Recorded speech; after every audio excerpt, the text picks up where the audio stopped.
Welcome back to the driveway workshop. This is my son's 86 Ford Ranger. He is 14 years old and we are working on this truck together to be his first vehicle.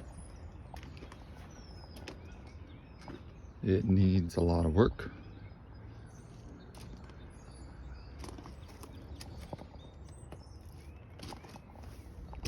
Under the hood here, it's got the 2.3 liter, but this one came out of a Mercury Cougar and it is the turbocharged version. Someone did this swap prior to us purchasing the vehicle.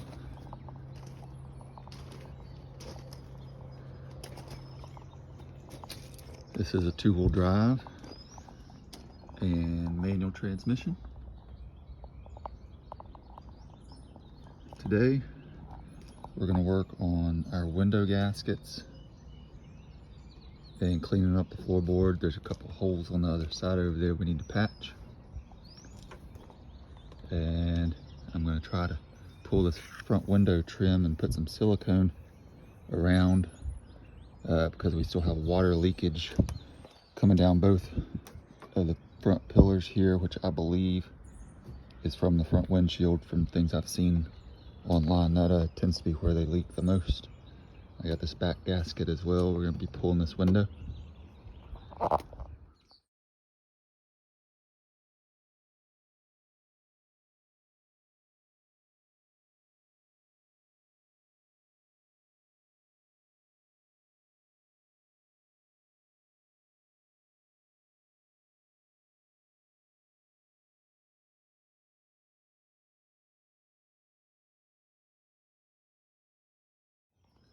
Here on the passenger side, here's some of the holes I was talking about.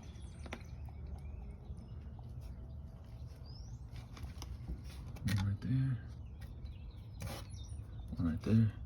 You know, overall it's not bad, just a few little patches. The rest of it's pretty solid.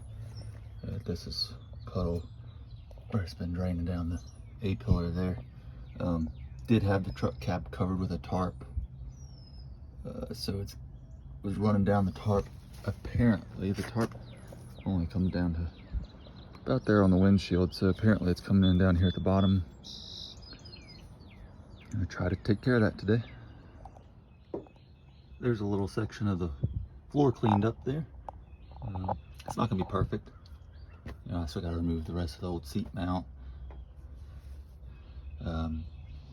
Did come with a bench seat out of a 80s Toyota pickup truck, which we had to recover. But I think with the mounting brackets that they made and new hardware, we should be able to get it back in and it'll work just fine.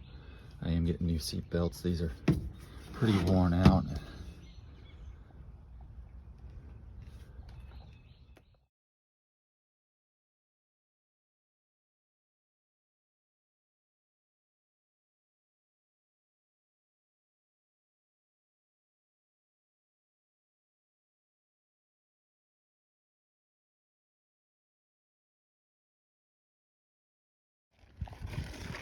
Gonna try to remove the old window seals channel on this side. See how it goes. This stuff is crispy.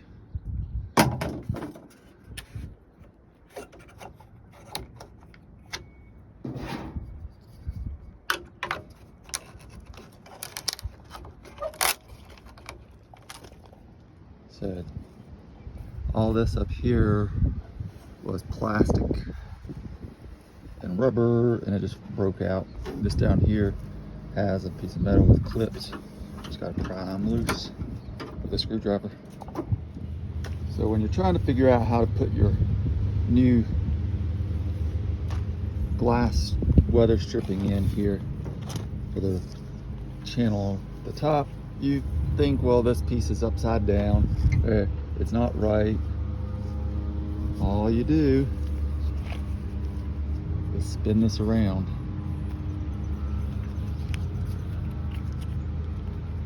put it back inside this.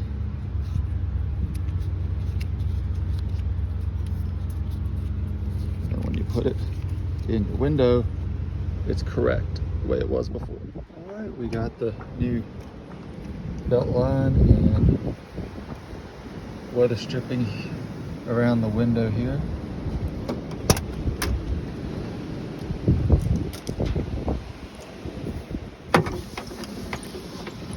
And everything seems to work just right. One thing we did have is on the rubber piece that goes in this corner, the same exact part number. This one was shorter, comes up short, has a gap there, and the one on the other side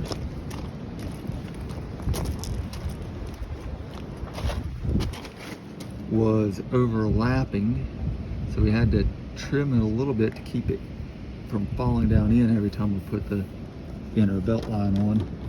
And you know, I struggled with this. I kept switching them back and forth because the belt lines do have different part numbers for the inner and outer, and so I kept switching them back and forth trying to make one fit. And we finally figured out it was this piece here in the corner was just different, same part again, like I said, but we got it in.